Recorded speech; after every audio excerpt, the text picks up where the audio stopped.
लेकिन इस वक्त एक बड़ी खबर आ रही है मनीष सिसोदिया को लेकर। जी हां, आबकारी नीति मामले में मनीष सिसोदिया को राहत नहीं मिली है। इस पे अभी सुनवाई हो रही थी, लेकिन अब ये खबर आ गई है, ब्रेकिंग न्यूज, कि मनीष सिसोदिया को राहत नहीं मिली है। उनकी जमानत अर्जी खारिज कर दी गई है।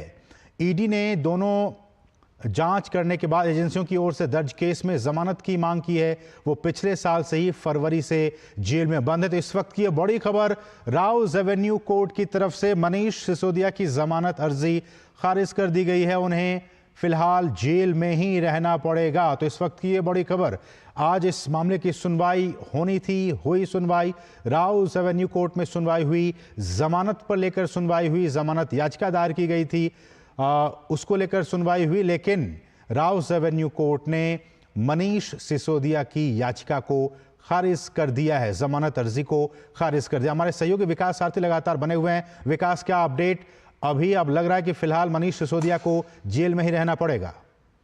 बिल्कुल असीम, ईडी और सीबीआई दोनों मामलों में राउज एवेन्यू कोर्ट में जज जो हैं कावेरी, उन्होंने ये दोनों उन्होंने ये डिसमिस कर दी है दोनों ही मामलों में जमानत याचिका। और ये दूसरा मौका है जब उनकी याचिकाएं रद्द की गई हैं कोर्ट के द्वारा। इससे पहले भी आप याद करें कि ईडी मामले में भी उन्होंने याचिका लगाई थी, और सिर्फ लोअर कोर्ट ही नहीं असीम, लोअर कोर्ट से लेकर के सुप्रीम कोर्ट तक उनकी जमानत याचिकाएं रद्द की गई थी कोर्ट द्वारा। अब यानी साफ है कि उनकी मुश्किलें खत्म होती नहीं दिख रही हैं। और उसकी सबसे बड़ी वजह यह है कि अरविंद केजरीवाल की हाल में गिरफ्तारी हुई है। उनके मामले में भी ईडी ने बहुत सारी बातें रखी हैं कि किस तरह से डिस्ट्रक्शन ऑफ एविडेंस का जो आरोप बनता है केजरीवाल के ऊपर भी, और जो पिछले आरोपी थे उनके ऊपर भी बनता था। तो इसी कारण से लगता है कि कोर्ट को भी ईडी की इन दलीलों से सहमत दिखी कि अभी अगर मनीष सिसोदिया को अभी जमानत दी जाती है तो अभी भी वो इस पूरी जांच पर किसी भी तरह का प्रभाव डाल सकते हैं, असर डाल सकते हैं। इन्हीं कारणों से जज कावेरी बावेजा ने दूसरी बार भी उनकी जो जमानत याचिका तो उसको रद्द कर दिया है। अब जाहिर है वो हाईकोर्ट आएंगे और हाईकोर्ट में नए सिरे से अपनी लड़ाई लड़ेंगे। असीम, आप याद करें कि बीच में मनीष सिसोदिया ने एक और याचिका भी डाली थी, एक अंतरिम याचिका उन्होंने दायर की थी, जिसमें उन्होंने ये कहा था कि उनको चुनाव प्रचार में चुनाव अभियान प्रचार का जो अभियान है उसमें शामिल होने के लिए उनको जमानत पर रिहा कर दिया जाए। एक डेमोक्रेटिक प्रोसेस है और उनकी पार्टी को उनकी जरूरत है। हालांकि अंतिम क्षणों में उन्होंने खुद याचिका को वापस ले लिया। क्या कारण से उसको उन्होंने जाहिर नहीं किया, लेकिन उन्होंने ये कहा कि क्योंकि अब नियमित याचिका जो आज रद्द खारिज हुई है असीम, इस पर बहस पूरी हो चुकी है, इसीलिए उस पिटीशन को उन्होंने विड्रॉ कर लिया था। तो अब कोई रास्ता दिखता नहीं है उनको निचली अदालत से फिलहाल किसी राहत का, और उन्हें अब हाई कोर्ट और सुप्रीम कोर्ट का ही रुख करना पड़ेगा। तो इसमें दलीलें क्या कुछ दी गई दोनों ही पक्षों की तरफ से, विकास? देखिए, जहां तक मनीष सिसोदिया की बात है, वो कहते आए हैं कि पूरा केस पॉलिटिकली मोटिवेटेड है। जो आरोप लगाए गए हैं उनके ऊपर, उनके पास किसी भी नगदी की, किसी कैश की या किसी ट्रांजैक्शन की कोई बरामदगी नहीं हुई है। ये जो आरोप हैं ये बहुत ही वेग हैं। ये मनीष सिसोदिया के वकीलों का कहना है कि पैसा आया था, पैसा गोवा में बट गया।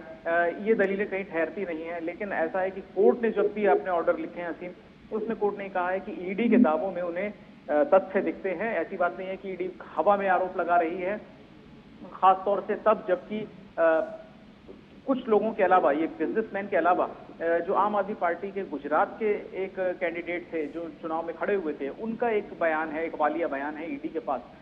इस तरह की चीजों को जब कोर्ट ने देखा है तो लोअर कोर्ट से लेकर हाई कोर्ट और फिर सुप्रीम कोर्ट तक उन्होंने मनीष सिसोदिया को राहत यहाँ पर नहीं दी है अब तक, और ऐसा लगता नहीं है कि आने वाले दिनों में भी कोई उनको बड़ी राहत मिलने की कोई उम्मीद नजर आ रही है। खासतौर से तब जब अरविंद केजरीवाल भी अभी न्यायिक हिरासत में हैं और उनके ऊपर ईडी ने आरोप लगाया कि उन्होंने पूछताछ में किसी तरह की कोई कोऑपरेशन नहीं किया। उनके अलावा जो 35-36 आरोपी थे, उन्होंने 170 से ज्यादा फोन डिस्ट्रॉय किए। इस तरह की बातें ईडी ने अपने हलफनामे में सुप्रीम कोर्ट को बताई थी। तो इन तथ्यों के प्रकाश में लगता नहीं है कि अभी कोई इस तरह की राहत मनीष सिसोदिया को और अरविंद केजरीवाल जिनकी याचिका पर आज सुप्रीम कोर्ट में भी सुनवाई अभी चल रही है, इन दोनों को ही किसी तरह की कोई राहत मिलने की उम्मीद बहुत कम दिखती है यहाँ। तो विकास, इसका मतलब, सीधा सा मतलब ये कि इन दोनों नेताओं की जो मुश्किलें हैं वो लगातार बढ़ती ही जा रही हैं और आगे भी बढ़ती रहेंगी।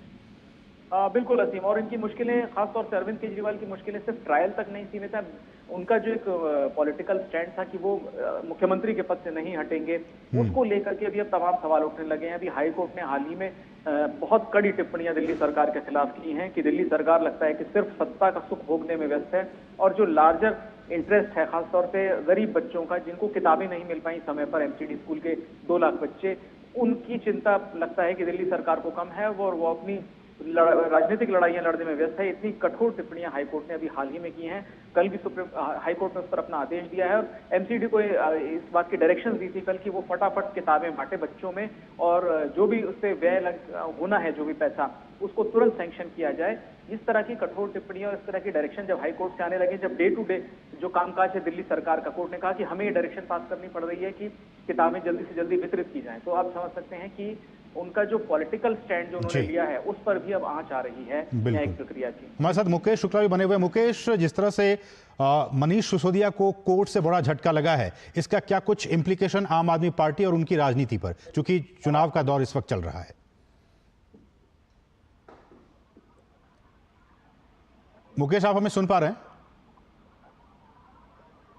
हेलो हेलो हेलो, मेरी आवाज मिलती है? हेलो हेलो, वो लाइव आ रहा है उसमें ना, लाइव आ रहा है ना? मुकेश, आप हमें सुन पा रहे हैं? देखो स्पीड में फोन करना, बोल हमारे यहाँ से सब शुरू है भाई। मुकेश के पास हम चलेंगे, लेकिन जो बड़ी खबर हम आपको बता दें, मनीष सिसोदिया को कोर्ट से बड़ा झटका लगा है। राउज एवेन्यू कोर्ट ने उनकी जमानत की याचिका को, अर्जी को खारिज कर दिया है। मनीष सिसोदिया पिछले साल फरवरी से ही जेल में बंद हैं। आबकारी नीति से जुड़ा यह मामला है। मनीष सिसोदिया को इस मामले में फिलहाल कोर्ट से राहत मिलती नजर नहीं आ रही है। वो पिछले साल से ही जेल में बंद है। तो एक बड़ा झटका आम आदमी पार्टी को कि उनके जो बड़े नेता मनीष सिसोदिया, उनको लेकर राउज एवेन्यू कोर्ट ने उनकी जमानत अर्जी को, याचिका को खारिज कर दिया है। हालांकि उनके पास कानूनी विकल्प अभी भी मौजूद हैं कि वो हाई कोर्ट या फिर सुप्रीम कोर्ट जा सकते हैं, लेकिन फिलहाल राउज एवेन्यू कोर्ट ने उनके इस राहत की याचिका को, जमानत की याचिका को खारिज कर दिया। बहुत बहुत शुक्रिया।